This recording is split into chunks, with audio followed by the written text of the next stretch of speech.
Racism often wears a uniform. But one night in a quiet suburban neighborhood, that false authority crossed a line it couldn't take back. Acting on a vague anonymous tip, a team of white officers stormed the home of a black woman without a warrant, tore through her belongings, and arrested her on false charges. What they didn't know was that she was the Director of Homeland Security. And by the time they realized their mistake, justice was already in motion. Before we go any further, comment where in the world you are watching from and make sure to subscribe because tomorrow's story is one you don't want to miss. The last slant of sunlight stretched across the hardwood floors like gold threads catching on the framed medals that hung in perfect alignment above the stone fireplace. Elena Wright moved through the quiet of her home with the grace of someone long accustomed to command, but no longer needing to raise her voice to enforce it. Everything around her had its place. Everything was as it should be. Her house, tucked neatly at the end of a curved cul-de-sac, blended seamlessly into its surroundings, modern, tasteful, and intentionally unremarkable. White trim framed the gray stone siding, while a narrow porch held two carefully arranged flower pots, each one seasonally maintained with quiet discipline. To a passing glance, the home could have belonged to a retired professor, perhaps a widowed writer, someone polished but ordinary. There was no visible security, no boast of rank or wealth. That too was by design. Inside it was another world. Elena sat at the glass dining table, posture as straight as a ruler, tablet in hand. A secure feed streamed quietly before her.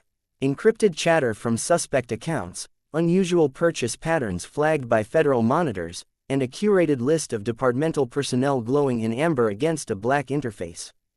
Her eyes narrowed slightly as she tapped one of the names. It expanded to reveal the latest internal review forwarded by Agent Samuel Vance.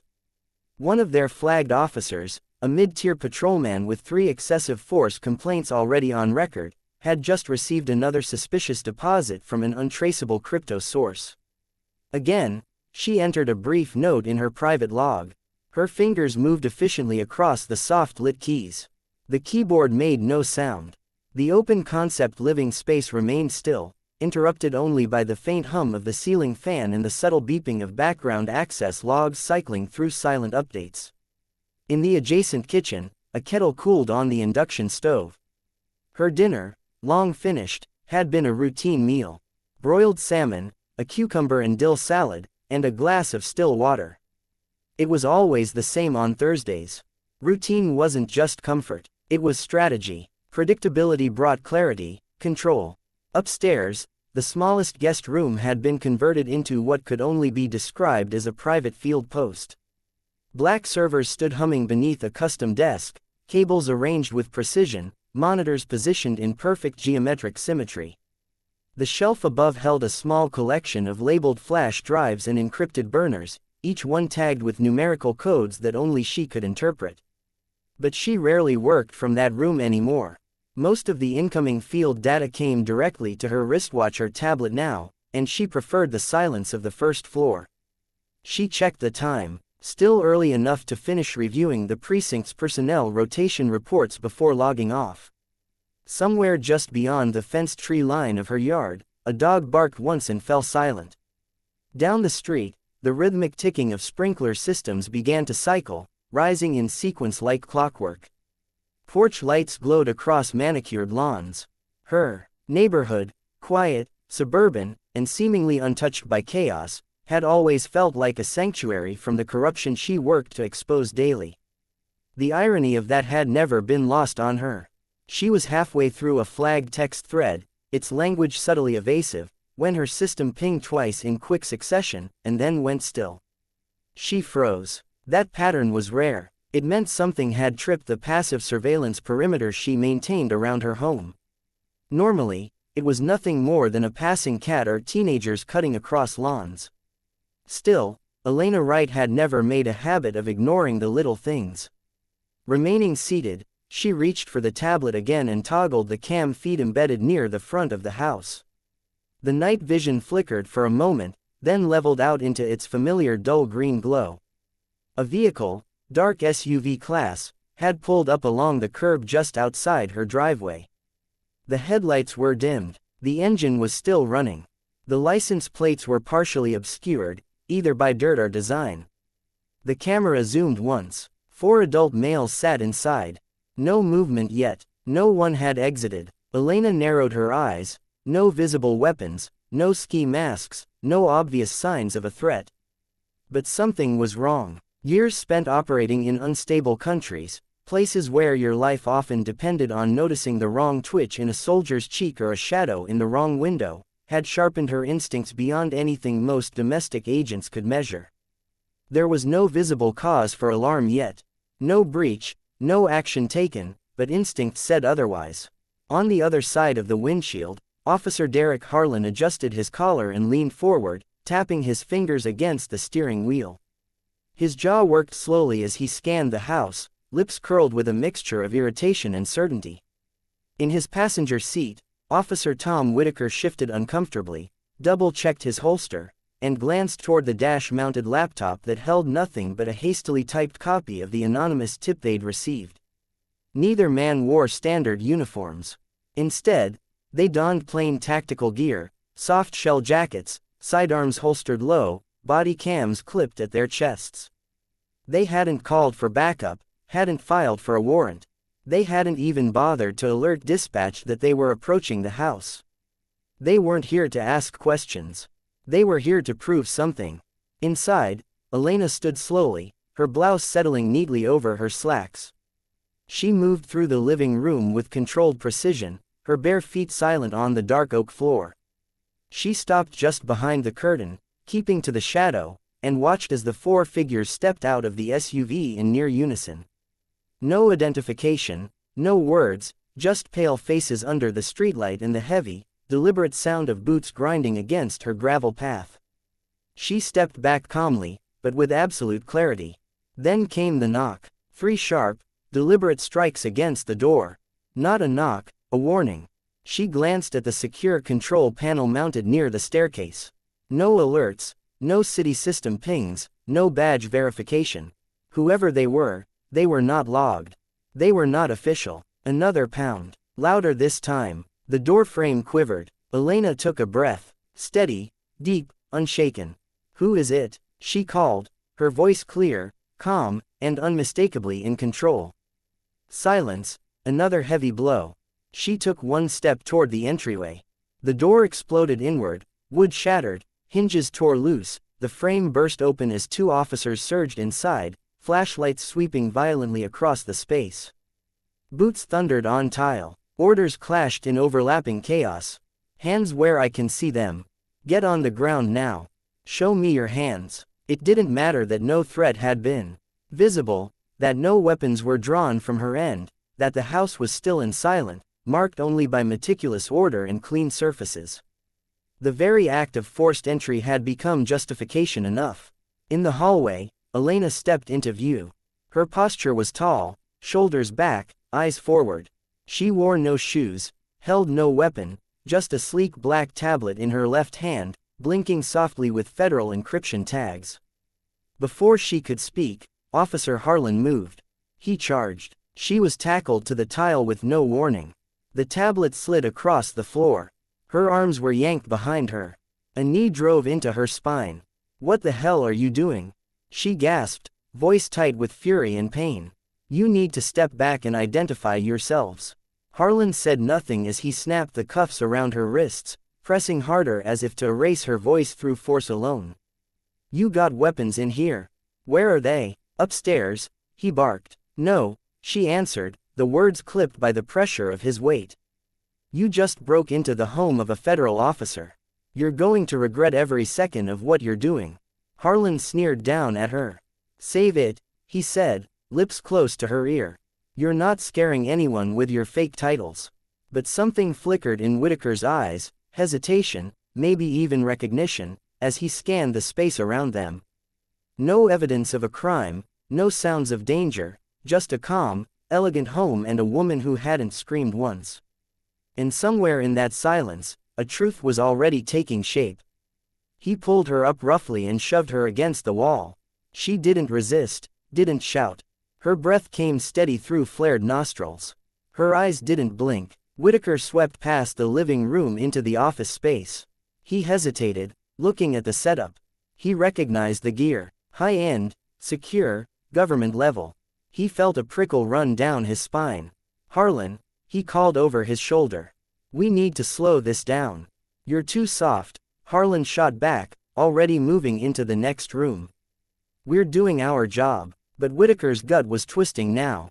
Something about the house didn't add up. This wasn't some low-level arms drop spot. Everything was too precise, too clean. And the woman, she wasn't afraid. She was furious and confident. Confident enough to believe they'd made a mistake they couldn't undo. And somewhere behind all of Whitaker's training, a warning bell had started to ring. Too quiet to stop the raid, but just loud enough to remind him. They hadn't checked who they were really dealing with. Not yet. The sound of a drawer slamming open echoed down the hall like a gunshot. Whitaker winced, but didn't stop Harlan. He trailed behind him now, flashlight beams scanning every untouched surface like it held the answer to why they were really here. In the hallway, books lay scattered across the floor. History, political science, case law. Not the kind of reading you'd find in a dealer's den. Harlan moved like a man convinced. He kicked open the linen closet, swiped a gloved hand through folded towels, and yanked down a box of photo albums that landed with a heavy thud on the floor. Pages fluttered out. Family portraits, military ceremonies, graduation pictures. One showed the same woman they had cuffed, shaking hands with a man in a Navy uniform beneath a Pentagon seal. Harlan didn't even look. "Where's the cash?" he muttered, more to himself than anyone else. "They always hide them behind clean lives like this." Whitaker stood still in the doorway, breathing through his nose, jaw tight. He knew the signs of a real bust: panic, disruption, the smell of desperation. This house didn't have that. What it had was order, discipline, control. But that wasn't stopping Harlan.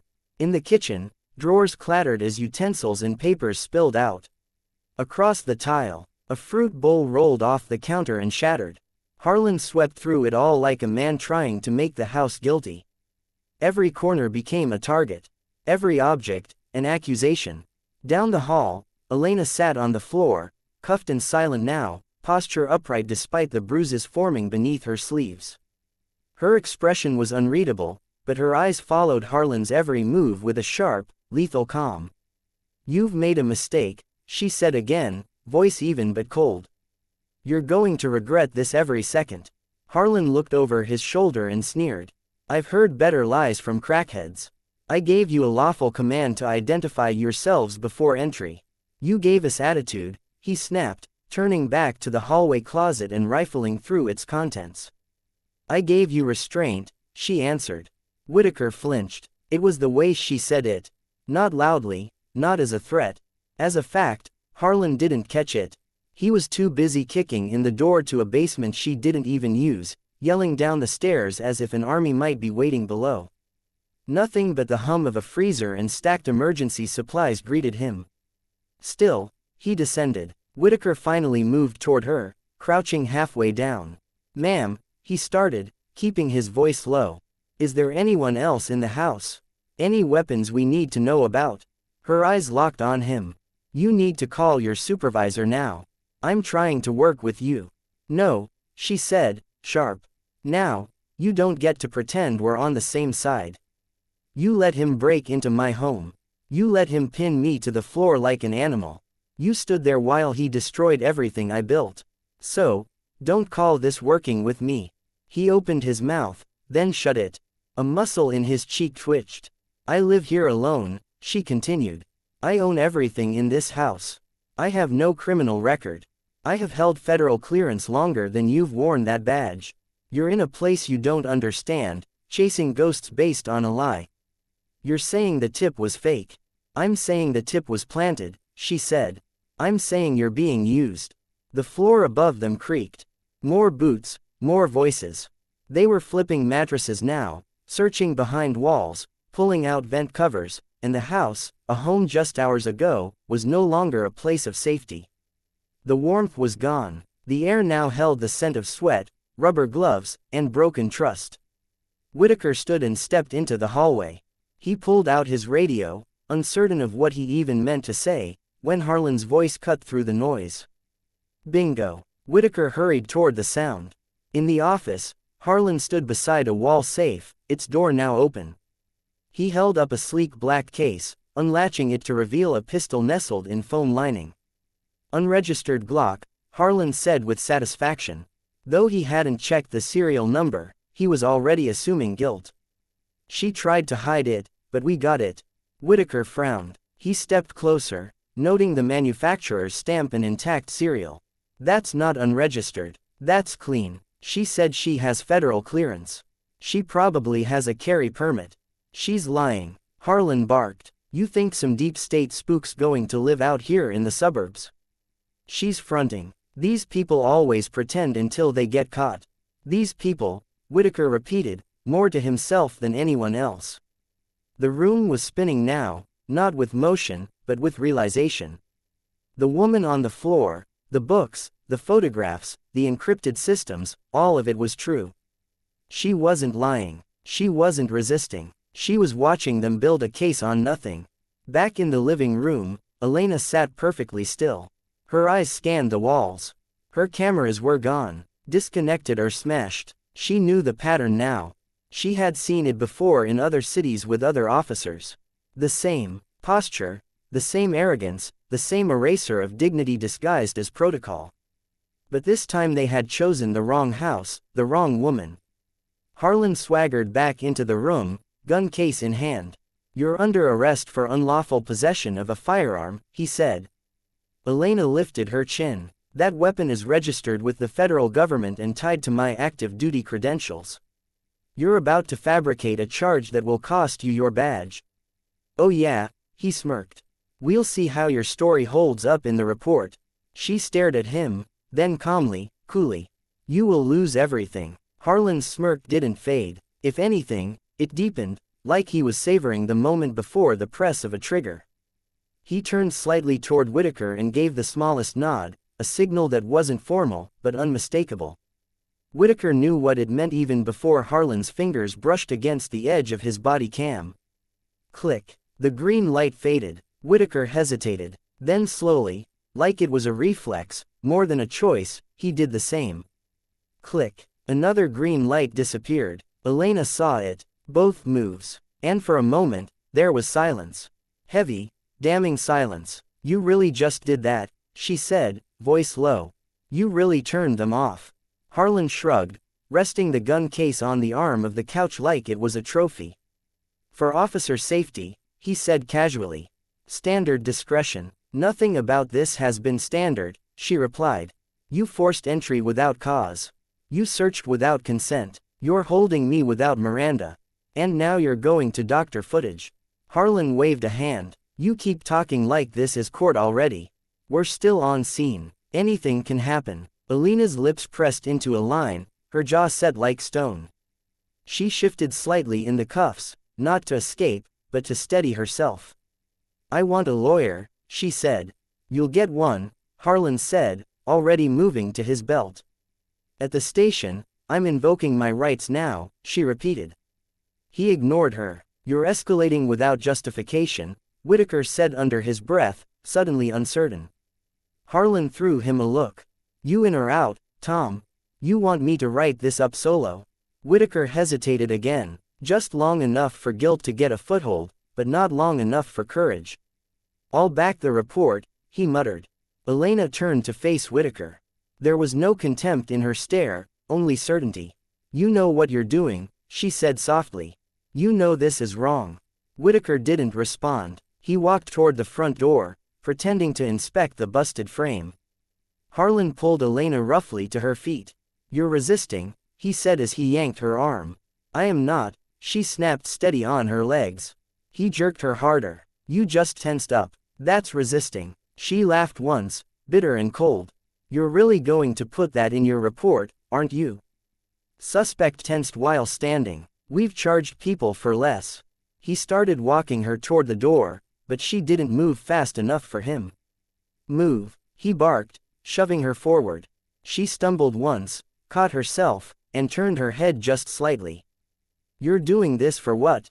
A headline, a promotion, You think you'll make Lieutenant framing a woman in her own home? Harlan didn't answer. His silence wasn't doubt, it was calculation. As they stepped outside, the cool night air hit her skin like a slap. Neighbors had gathered now, silent, confused, phones up, filming. No one spoke. Harlan kept his grip tight on her arm. Whitaker walked beside them, head down, avoiding every lens aimed in their direction. At the cruiser, Harlan pushed her into the back seat with unnecessary force. The cuffs bit into her wrists. You just made this very easy for me, he said through the open door. You kept talking, refused to cooperate, made me nervous. She stared up at him, head tilted slightly. You weren't nervous, she said. You were excited. She adjusted herself without flinching and the door slammed shut behind her, echoing through the quiet street. In the front seat, Whitaker exhaled. She's going to file. She's got nothing, Harlan replied. Some shiny plaques and a story. We've got footage of the weapon, the case file, her resisting. You turned off the cams. Harlan turned to him, his eyes sharp. You want out. Go ahead. Tell Ia you got cold feet. But you know how this works. We do the paperwork, right? She gets buried in process. Maybe she fights it, maybe she doesn't. Either way, we're not the ones in handcuffs right now. Whitaker looked out the windshield. For the first time, the cruiser felt like a cage, and he wasn't sure who was trapped inside. Back at the house, porch lights flickered on one by one. Windows edged open, cautious eyes peeking through blinds as wordless curiosity spread from door to door. Neighbors who had once waved at Elena during morning walks or offered brief polite nods as they pulled in groceries now stood in stunned frozen silence, uncertain whether to speak, record, or retreat behind the false safety of glass and curtains. The moment no longer belonged to any one person. It had become a spectacle. Inside the cruiser, Elena remained still. The red marks on her wrists had already begun to bloom, but she gave no sign of discomfort. She adjusted herself in silence, chin lifted, gaze steady, her presence inside the squad car not that of a suspect, but of someone taking inventory, not of damage, but of consequences. Harlan climbed into the passenger seat with an air of finality. The weight of the door thudding closed beside him. His tone remained casual, as if everything that had just unfolded had already been justified in his mind. You know, people like her think they're untouchable, he muttered, adjusting the rear-view mirror to catch a glimpse of her restrained in the back. Live in a nice neighborhood, act like they're above it all, but when you dig beneath, it's all the same. Whitaker said nothing. His hands remained on the wheel, knuckles white, nodded with a tension he couldn't quite explain. His eyes flicked to the dashboard, then to the road ahead, but never to the mirror. Whatever instinct had stirred back at the house was now growing louder, insistent, harder to suppress with empty rationalizations. They drove in silence through darkened residential streets, passing empty intersections and blinking traffic lights that gave the city a rhythm of ghostly calm. When they turned into the precinct parking lot, a squat, aging building whose facade bore the faint discoloration of time and underfunding, it became clear that the place was alive in all the wrong ways. Fluorescent lights buzzed overhead. A tired-looking sergeant leaned against the doorway, smoking beneath a Community First banner that fluttered in the breeze with unintentional irony. Elena was led in through the back in trance, her cuffs digging deeper into her skin with every pull forward. Officers glanced up from their desks as she passed. Some paused their paperwork, others chuckled under their breath. One leaned toward his colleague and said low, "Guess she thought no one would notice her little side hustle." The smirk that followed was reflexive, practiced, the kind that didn't require truth to flourish, only a target. Harlan made no effort to temper the narrative. As he passed the front desk, he dropped a manila folder onto the counter and offered his version with theatrical efficiency. Black female, early 40s, unregistered weapon found in wall safe. Claims she's with the feds. No paperwork to show for it. We'll process and hold until verification. The clerk raised an eyebrow. Did she give a name? Said she was director something, Harlan replied with a shrug. Probably watches too many movies. Laughter murmured through the room like static.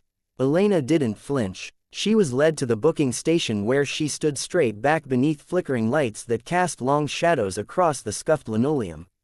When the technician reached for her hands, she raised them with quiet obedience. Her fingertips met the scanner glass with practiced ease.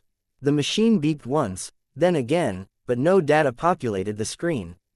Harlan had, of course, entered the information incorrectly. A deliberate misspelling, a manufactured void. "She's not showing up," the clerk muttered. "Big surprise," Harlan answered without missing a beat. "Probably gave us a fake." Whitaker stood off to the side, arms crossed, shoulders stiff.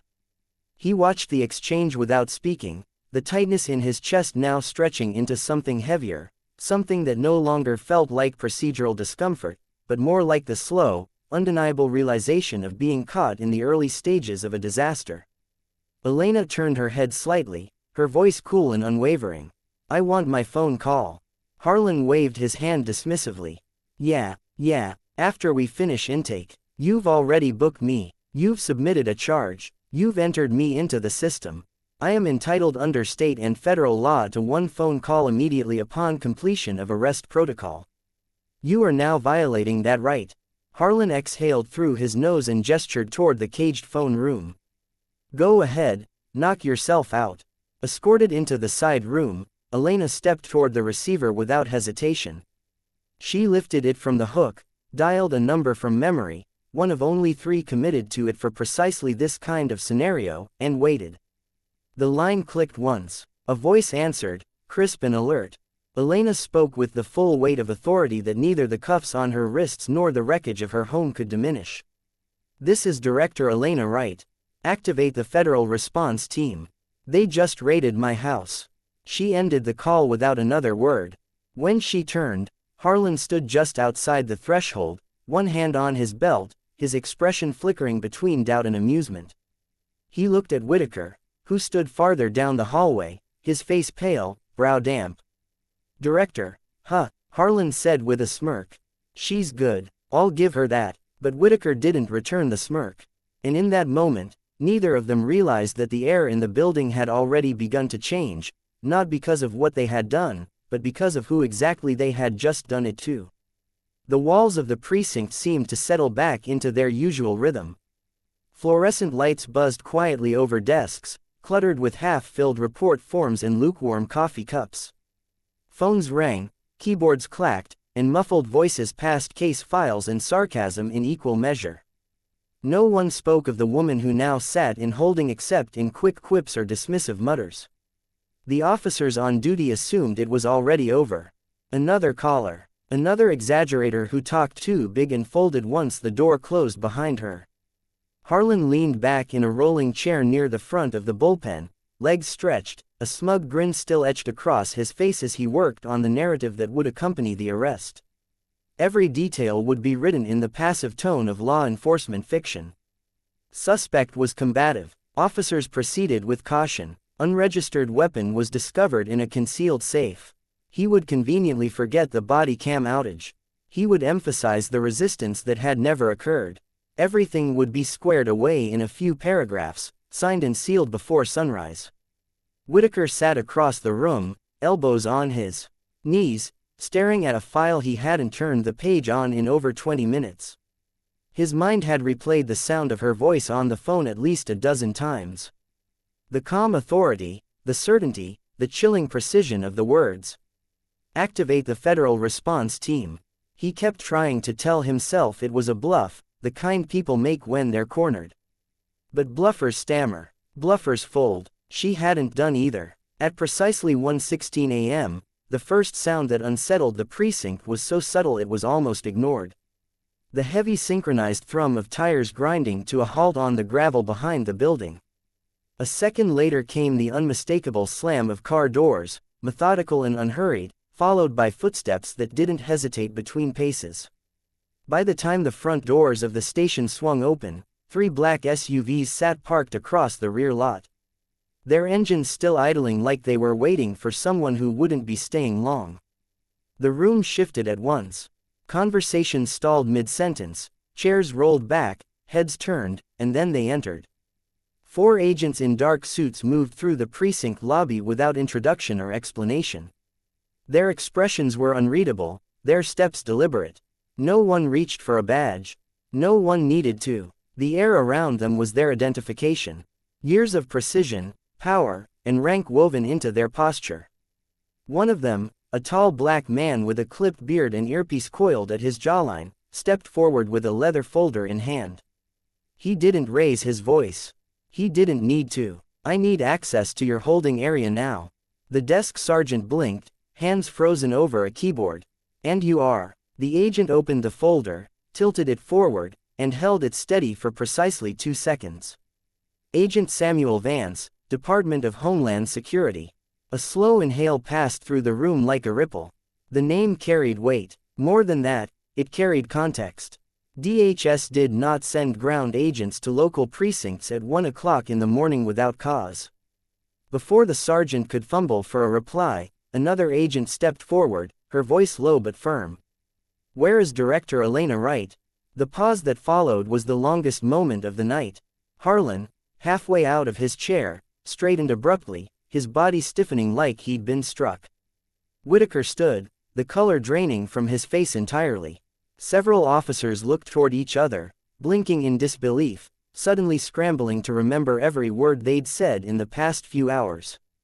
The lead agent looked around the room once, eyes sweeping across the stunned faces like a lens locking in on every movement, every attempt to recede into the background. He pointed toward the hallway with a slow, measured hand. "She outranks every single person in this building." The room froze. Not one person spoke. Not one offered a defense.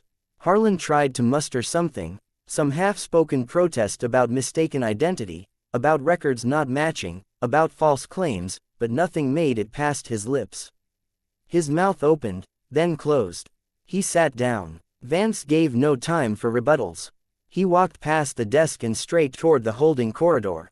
The door buzzed open. The agents entered as if the building belonged to them because in truth it did now.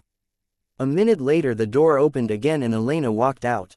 Not flanked, not escorted, but accompanied. The cuffs had been removed. Her blouse was wrinkled, her wrist still marked by red lines, but her posture hadn't lost a single degree of its precision. Her gaze swept the bullpen, locking eyes with every officer who had dismissed, insulted, or manhandled her. No one met her stare for more than a second. No voices called after her. No apologies were offered. The sound of her shoes on the linoleum was the only noise that filled the precinct as she moved calmly toward the exit.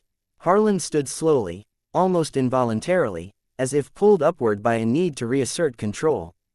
But Elena didn't even glance in his direction. She passed him as though he didn't exist. And in that moment, for all his bluster and badge, he didn't. Whitaker watched from the far corner of the room, his arms limp at his sides. He didn't try to hide his shame. And when Elena paused at the threshold of the precinct doors, her eyes met his, not with forgiveness, but with something far colder, recognition. He had known better, and he had chosen not to act. Outside, the SUV doors opened without a word. Elena entered the back seat. The convoy pulled away, engines humming into the night, disappearing as smoothly as they had arrived. Inside, the station remained still. The routine had been shattered, and though no alarms had sounded, every officer in the room knew something had changed, something permanent.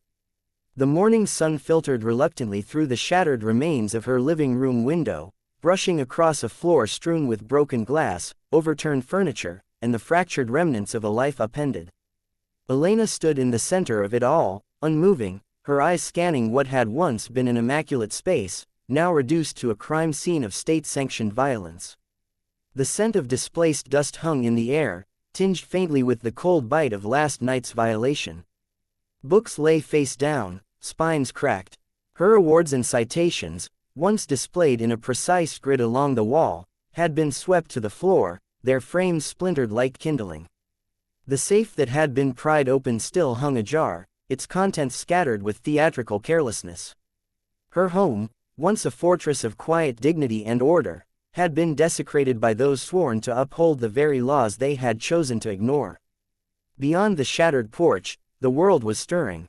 The narrow street where joggers once passed in the early hours had become a theater of curiosity and reckoning. Media vans lined the curb, their satellites reaching skyward like metallic thorns. Reporters huddled near their cameras, gripping coffee cups and flipping through last-minute notes as crews adjusted lenses. No one dared approach the house. Not yet, but the anticipation was a physical presence in the air, dense and humming, as if the earth itself was holding its breath. Inside, Agent Samuel Vance stood at the edge of the room, his usual composure tinged with something more solemn than professional detachment. He had seen many scenes like this. Homes shattered, lives disrupted, dignity trampled under the weight of unchecked authority. But this one felt different, not just because of who the victim was, but because of what had already begun to stir in the wake of it. The team has confirmed media outlets are in position. We've cleared the perimeter for your safety. It's your call how you want to proceed. Elena didn't answer right away. Her gaze lingered on a photo that had slid beneath the bookshelf during the raid. A black and white image of her mother standing in front of a church, smile proud, fists clenched at her sides.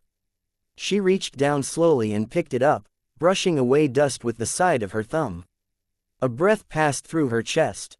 Measured, controlled. Has the department been briefed? She asked at last, her voice even, though it carried a new edge beneath the restraint. Yes, ma'am, the secretary was informed last night. Full authority remains in your hands. No interference. She nodded, straightened her back, and turned toward the hallway. Then we go public today. The press conference was held on federal grounds, the steps of a Justice Department building chosen deliberately for its symbolic weight and proximity to power. The podium had been placed beneath the seal of the United States, flanked by DHS officials and federal law enforcement, each one chosen with meticulous precision. Black, brown, white, male, female, all standing in silent, united contrast to the image of last night's raid. Elena arrived precisely on time, dressed in a tailored navy suit, her hair pulled back, the swelling on her wrist concealed beneath the sleeve. She carried no notes. As she stepped to the microphone, the camera shutters burst into sound. The moment was no longer hers alone. It belonged to the public now, to the nation watching, to every woman and man who had ever been silenced behind closed doors and badged injustice. She began without greeting. Last night, in the quiet of my home, a group of officers from the 45th Precinct forced entry without a warrant, without identifying themselves, and without cause. They restrained me with excessive force, damaged property, and fabricated charges in an attempt to justify their illegal actions. The crowd of reporters stood transfixed. I am Elena Wright, Director of Homeland Security. She let the silence that followed stretch long and unflinching, allowing the weight of her words to land in every ear and every lens. She did not soften them. She did not shield the public from the truth with the usual diplomatic buffer. They did not know who I was. They did not ask. They made assumptions based on my address, my appearance, and a falsified tip traced to an internal source within their own department. They acted without due process, and they were wrong. From the edge of the crowd, a gasp carried faintly through the static of recording devices. Effective immediately, she continued, a full federal investigation has been launched into the conduct of the 45th Precinct, including its leadership, internal affairs practices, case handling, and use of force history. Every officer involved in last night's raid has been suspended pending investigation. The police chief has been notified. The mayor has been briefed. She paused once more, her eyes scanning the sea of cameras, microphones, and notepads. This is not just about me. This is about the unchecked culture of assumption, aggression, and impunity that too often hides behind the shield of authority. This time it was a director. But before that it was a teacher, a nurse, a father, a child. We must draw the line here and now. She stepped back from the microphone. There was no applause, no dramatic music, only the deafening echo of truth as it settled across the city and radiated outward like a signal flare. Reporters surged forward, shouting questions, but Elena did not return to the podium. She had said what needed to be said. By mid-afternoon, headlines had spread across every major network. Director of Homeland Security wrongfully arrested in illegal raid. Federal probe targets rogue precinct. She outranks you all. The moment the system turned, within hours, the officers involved were formally suspended. Their names, now public record, flashed across screens in bold fonts. Their booking photos from prior disciplinary hearings unearthed and republished with biting clarity. The precinct's phone lines were flooded. City officials scrambled to release carefully crafted statements. But the narrative had already been claimed, and it did not belong to them. Elena returned home that evening beneath a quiet sky. The crowd had gone. The media had moved back. But inside the house, the damage remained. Not just physical, but symbolic. Still, as she stepped over a cracked picture frame and made her way to the control room, where the servers still pulsed quietly in the dark, she felt no rage, no fear, only purpose. By the time the sun had fully set on the day of the press conference, the story had already taken on a life of its own, reshaped, amplified, and refracted through 1,000 different lenses across the country. News anchors, podcast hosts, and opinion columnists each seized the moment with fervor, cycling Elena Wright's name through chyrons and hashtags as if trying to pin down something too large to fully capture in headlines alone. It wasn't just the raid or the fact that she was Director of Homeland Security. It was what it revealed. The casual violence, the unchecked assumptions, the systemic cracks so deep they had dared to swallow a federal official without hesitation. Within hours, social media platforms erupted. Videos surfaced, not of the raid itself, which had been conducted with cameras conveniently disabled, but of other incidents tied to the same precinct. Cell phone footage showed a black teenager slammed against a fence for jaywalking. Another clip revealed Officer Derek Harlan shouting threats at a man who had merely questioned why his car was being searched. A grainy recording captured Whitaker standing silent during an aggressive stop involving an elderly Latino man. These weren't new clips, but they had been buried, quietly passed over, dismissed, or under investigation long enough to fade from the public's attention until now. Now they were evidence. Each new video was stitched into viral compilations, reposted under banners like "Because She Was the Director" and "Now 45 Truth." Hashtags that trended globally by midnight. Comment sections filled with outrage not only for Elena but for the countless unnamed victims whose stories hadn't triggered a federal response because they didn't carry a badge or a title. For every person who had once been told they were imagining the bias, the footage was vindication. For every family that had filed a complaint and been ignored, the headlines were a long overdue acknowledgement. The rage was real and it moved fast. Civil rights organizations mobilized almost immediately. The Legal Justice Coalition released a joint statement condemning the officers involved and demanding the appointment of an independent oversight board. The NAACP scheduled a march for the following weekend. Black legal scholars appeared on major networks, laying out the constitutional violations in precise detail, while former officers spoke out against the culture of impunity that had flourished for years in precincts like the 45th. Outside the precinct building, crowds gathered. What began as a quiet vigil quickly evolved into a rally. Protesters carried signs with phrases like, "You can't erase the truth," "Who's next?" and "Justice wears a face you ignored." The energy was intense but disciplined. No fires, no broken windows, just voices raised in unison, some crying, some chanting, all unwilling to let the news cycle bury the moment too soon. Inside her home, Elena watched none of it. She refused interviews. She declined television requests. She issued no further public statements.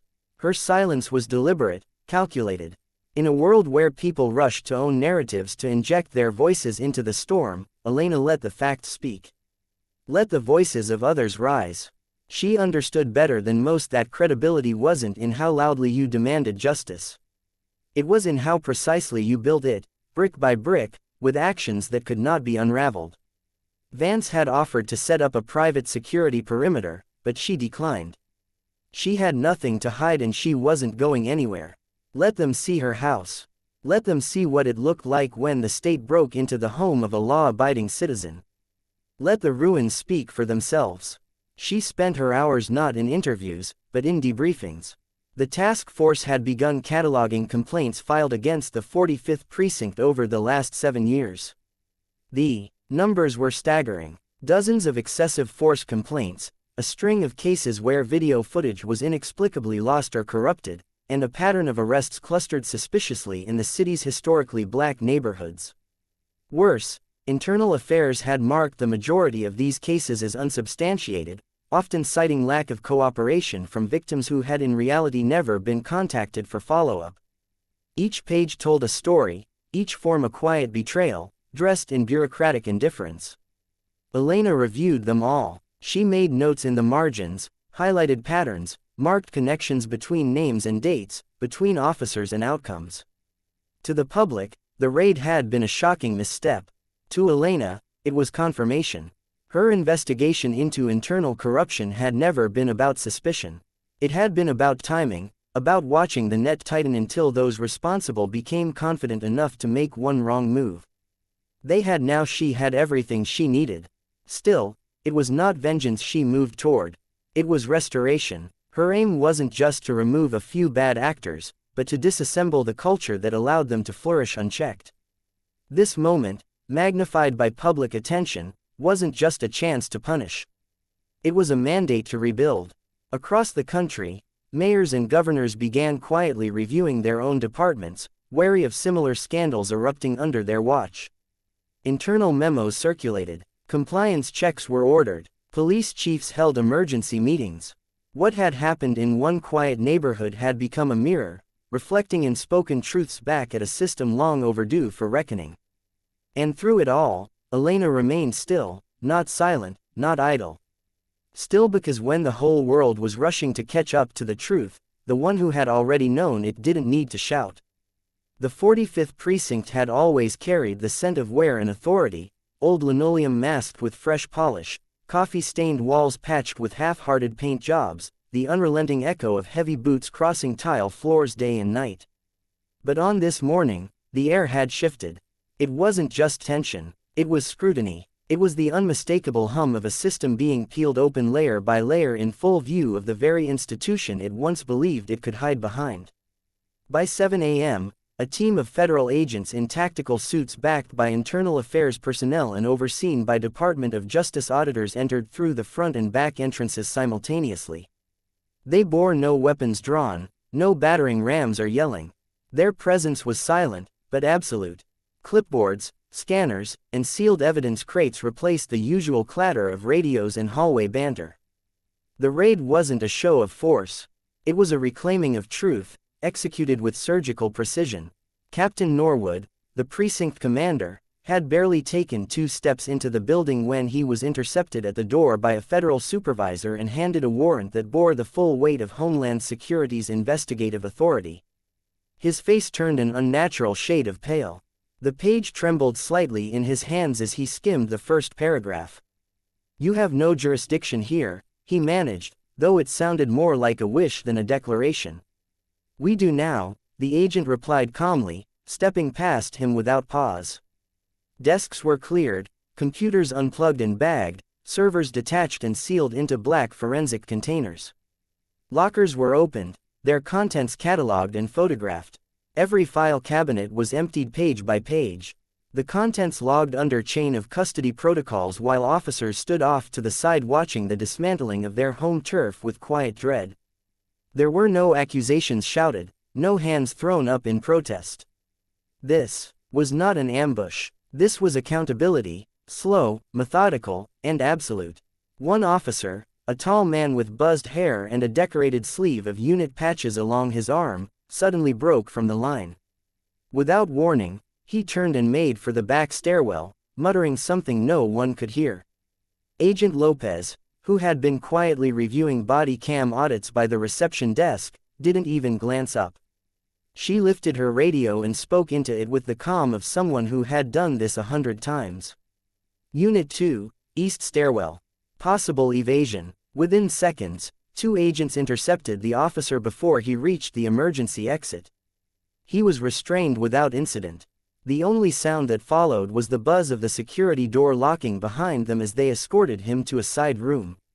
At the far end of the hallway, Officer Kendall, a a second-tier sergeant known more for silence than swagger, sat at his desk, his fingers hovering above a keyboard that hadn't moved in minutes. His breathing had grown shallow, sweat forming along his collar despite the cold. As the files from Internal Affairs rolled past him, each one bearing names, dates, and digital timestamps, something inside him seemed to crack open. He stood abruptly, not with the confidence of resistance, but with the unmistakable tremble of collapse. An Internal Affairs investigator turned as he approached, notebook in hand. "I need to talk," Kendall said, his voice hollow. "I can't carry this anymore." They led him quietly into an interview room. Inside, the dam broke. He spoke of falsified tips, anonymous messages crafted by officers within the department to justify raids in specific neighborhoods. He described the way evidence had been discovered only after rooms were cleared of witnesses. He admitted that reports were often rewritten hours after arrests. Language softened, footage quietly corrupted or deleted. He named names, not just Harlan, not just Whitaker. He listed lieutenants, dispatchers, field supervisors, people who had allowed the rot to fester by pretending it didn't exist. "I didn't do all of it," he said at one point, barely above a whisper. "But I watched, and I didn't stop it." He looked up at the agent across from him, eyes rimmed red. "They came after her because she made them nervous. She didn't act scared like the others, and they hated that." The confession was recorded in full, transcribed, and signed. Within an hour, Kendall was under protective review. His name was added to a separate list, one for whistleblowers to be considered for immunity depending on the scope of cooperation. As word of his confession spread through the building, the silence among the other officers deepened. Even those who had never crossed a line now feared the light sweeping through the precinct. The problem wasn't that one or two of them had made bad decisions. It was that the institution had made space for them, had shaped itself around silence and plausible deniability until no one could tell where the fault lines began. Out in the main bullpen, Harlan's desk sat empty. He hadn't reported in that morning. Whitaker, however, had. He sat in the conference room, staring through the glass at the chaos unfolding around him. He hadn't been questioned yet, but he knew it was coming. He felt it in the way the agents walked past without acknowledging him, in the way files were being stacked with his name printed cleanly at the top. His phone buzzed silently in his pocket. A message from a number he didn't recognize. "You still have a choice." No sender. No reply. He didn't need to guess who had sent it. Across the city, Elena remained out of view. She didn't need to show up at the precinct to make her presence felt. The wheels had already been set in motion. Her voice wasn't needed in the room anymore. The evidence spoke louder than any speech ever could. And in that building, once thought impenetrable, the walls had begun to shift. While the precinct unraveled under the weight of its own secrets, Elena moved with purpose through quieter halls, far from the cameras, far from the chaos, into the heart of the investigation she had long prepared for.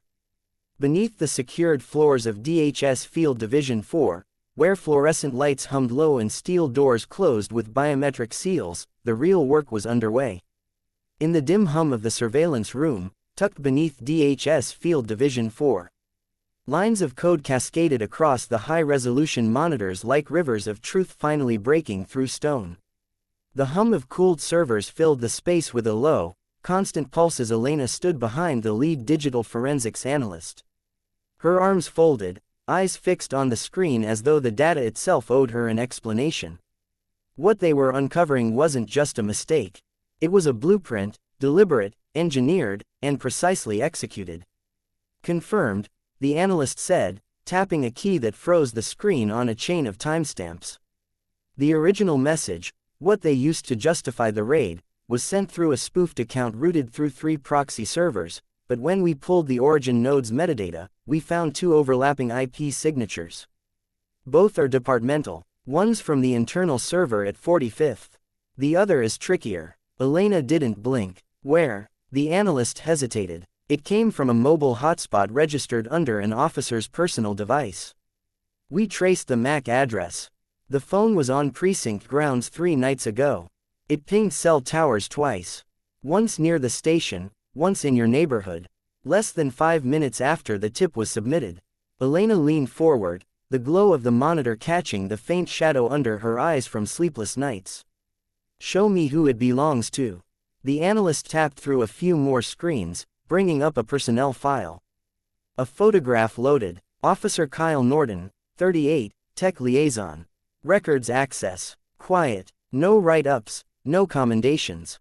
A perfect middle ground officer, unnoticed, unimpressive, and invisible in plain sight. The kind of man who never raised suspicion because he never took credit, never stood out, never made himself into a target until now. "What else do we know about him?" Elena asked, voice like polished stone. "He has access to dispatch logs, digital archives, internal comms, no direct involvement in the raid, but he was on duty the night before it. Logged into the precinct database for over 2 hours. Most of that time was spent reviewing your address, past surveillance logs and department policy on high-risk residential search. So, he studied how to make it look legitimate." The analyst nodded slowly. "He planted the tip, ma'am. He built it from inside." Elena stepped back from the screen, the truth settling not like a hammer, but like a cold surgical incision. This had never been about a hasty mistake or an overzealous officer. This had been a calculated move, plotted not from the chaos of the street, but from the quiet corridors of access and knowledge. Someone had studied her patterns, her cover, the limits of departmental oversight, and sent in pawns to execute a play designed to seem coincidental. And if it was Norton who sent the message, the larger question now loomed: who told him to? Because Kyle Norton didn't have the authority to target a federal official on his own, not unless he was acting on someone else's instructions. Vance stepped into the room, his expression unreadable, a tablet tucked beneath his arm. "I assume you saw it?" he asked quietly. Elena nodded. "He didn't act alone." "No, and we've started digging deeper into his communications. There's something else." He tapped the tablet and turned it toward her. An encrypted text thread, partially decoded, scrolled across the screen, half redacted, half recovered. The conversation wasn't long, but the intent was unmistakable. "Need the trigger pulled. She's too close, already in motion. No fingerprints. Good. She doesn't leave untouched." Elena stared at the words, each line a surgical cut into the illusion of coincidence that had shrouded the raid until now. These weren't panicked messages sent in the heat of the moment. These were instructions. This was an orchestration. This was sabotage. "How long have they been watching me?" she asked. "We can't say for certain," Vance replied. "But the logs suggest your home server was pinged remotely at least 5 times over the past month. Low frequency, deep trace. Whoever this is, they didn't want access to your devices. They wanted your routine, your hours, your blind spots." Elena's gaze darkened. "They knew I was building the investigation." "They didn't just know," Vance said. "They tried to shut it down before it matured, and when they couldn't get close enough quietly, they tried to discredit you publicly." A long silence settled between them, not paralysis, calculation. This wasn't just about an officer gone rogue.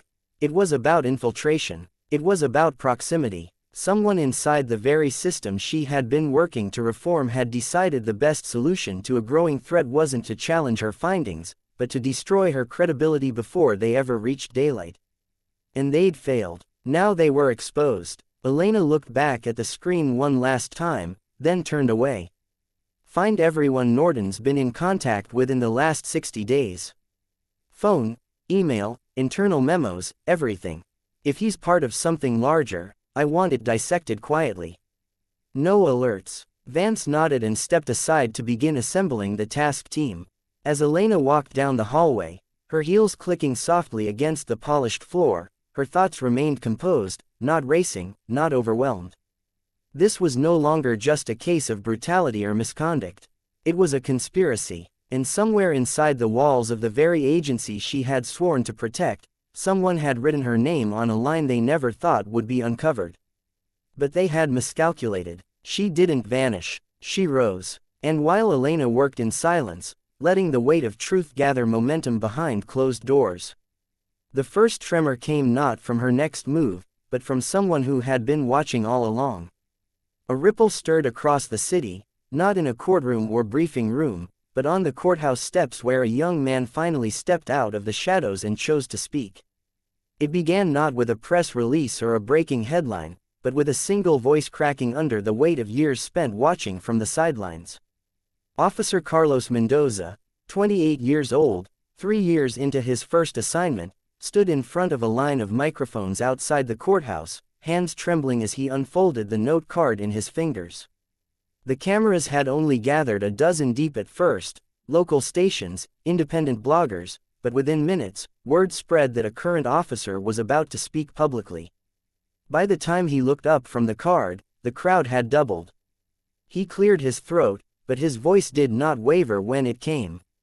I was told when I joined the department that silence was loyalty, that questioning orders made you a liability, that if you wanted to make it, you had to keep your head down and your mouth shut. I believed that for too long. I saw things I shouldn't have. I ignored them. I let people tell me it wasn't my place to push back. But after what happened to Director Elena Wright, I realized silence wasn't loyalty. It was complicity. He paused, breath catching. What happened to her wasn't a mistake. It was part of a culture, one that rewards aggression, punishes restraint, and treats accountability like an attack. I can't be part of it anymore. No theatrics, no dramatic finish, just the truth spoken without polish and made all the heavier because of it.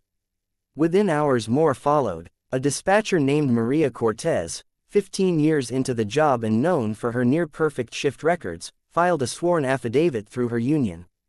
In it, she described receiving direct verbal instructions 3 separate times over the last year to lose specific 911 call recordings tied to controversial stops made by the 45th Precinct. The orders hadn't come through official memos. They were given quietly in corners of the operations room where no transcripts could catch them. She had complied, she admitted. She had deleted recordings, reassigned call tags, and edited timestamps at the request of superior officers. But now she wanted to make it right. Other voices joined in, each one adding weight to the story that had until now been considered isolated. A rookie patrolman shared that body cam footage was often reviewed off-record by sergeants before being submitted, allowing corrections to narratives before they were locked into evidence. A former precinct clerk admitted she had been pushed out of her role after questioning why certain civilian complaints never appeared on internal logs. The testimonies did not come in a flood, but in a steady, unrelenting stream. Each one corroborated the last. Each one chipped away at the facade the department had spent years constructing. At City Hall, the district attorney's office could no longer afford to remain a silent observer. DA Rebecca Klein, a pragmatic figure known more for cautious procedure than sweeping action, stepped in front of a podium and delivered a rare midday statement.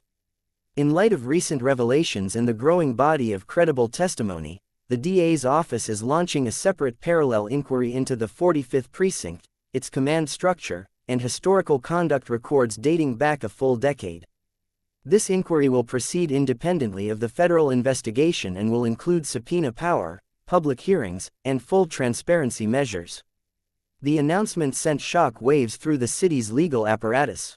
Judges began quietly reviewing past cases linked to officers now under investigation. Defense attorneys filed motions for reopened trials. Civil suits were drafted in overnight sessions, piling up as families and individuals realized their experiences might finally carry weight beyond dismissed paperwork. Within the precinct itself, morale fractured along unseen lines. Some officers, those who had known and feared the day of reckoning would come, kept their heads low and their mouths shut, hoping the storm might pass. Others began speaking in whispers, calculating who might turn next, which decisions from years past might come back to claim their careers. A few, to their quiet credit, began their own reports. Documents long overdue, filled out in break rooms and conference offices after hours, names and dates scrolled onto internal complaint forms, finally submitted without fear of instant retribution. And through it all, Elena said nothing to the public. She remained in motion, briefing her legal team, coordinating cross-agency cooperation, and overseeing the investigative matrix now sprawling across whiteboards and encrypted drives. Her silence was not absence. It was orchestration, She knew this part of the storm well. These were the days when systems that had long hidden their rot began to crack under the weight of light. She didn't need to rush them. She only needed to let the truth settle in. One affidavit, one confession, one unearthed report at a time. The city, once divided in its response, began to tip. Editorials that had initially speculated whether the raid was a tragic misunderstanding, now ran full retractions, calling for structural reform. Community leaders who had once felt abandoned by the system now held press events shoulder to shoulder with elected officials. Their unity, no longer symbolic, but strategic. Public trust, long eroded, had found an anchor in her restraint, in the proof that quiet precision could do what outrage alone never could. In one of her rare private moments, Elena stood alone in her command office, staring out the window at the courthouse steps where Officer Mendoza had spoken days before. The scene was empty now, cleared of cameras, but the memory remained, a young man with shaking hands, standing straighter than he ever had in uniform. She didn't know what had finally pushed him to speak. Maybe it was the sight of her being led from her own home in cuffs. Maybe it was the years he had swallowed what he saw, waiting for permission to release the guilt. Or maybe, just maybe, it was the first time he realized that justice wasn't waiting for someone stronger to arrive. It had always been waiting for him. Elena didn't smile, but her eyes softened. The reckoning had begun, but reckoning, Elena knew, was not the same as resolution.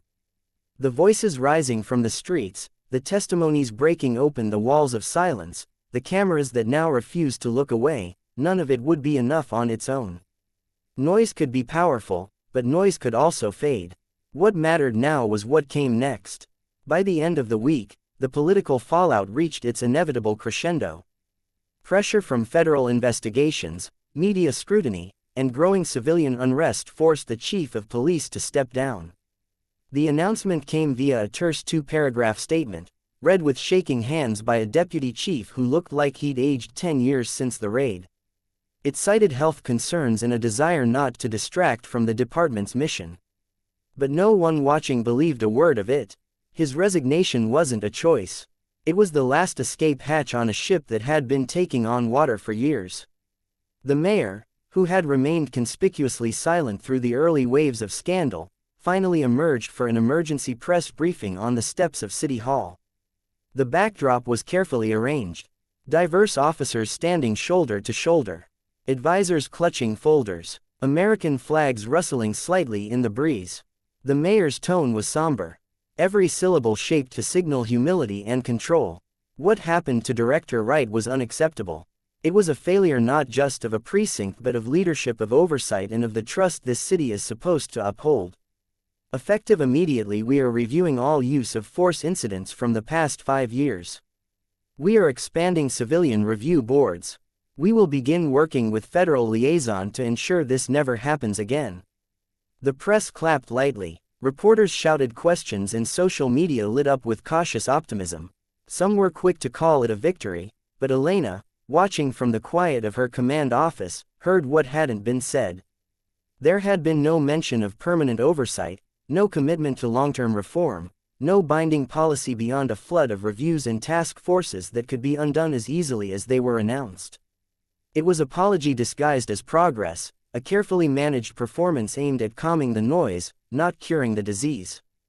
She closed her tablet slowly and set it aside. Later that evening, she met with the acting director of the Federal Police Oversight Division, a plain-spoken woman named Nora Hale, who had spent 2 decades investigating municipal corruption across 3 states. They sat across from each other in Elena's office, surrounded by stacked files, active case maps, and a live feed from the Joint Operations Task Force that now monitored dozens of flagged departments. "We've seen it before," Nora said quietly. "The public outcry, the resignations, the task force announcements, then 6 months go by, the cameras disappear, and everything folds back in on itself. If we want lasting change, we need something with teeth." Elena nodded. "I'm not here for a cycle. I want permanent oversight mechanisms, federal monitors embedded in every precinct under review. I want them to report directly to an independent bureau, not city leadership." And I want them protected from retaliation.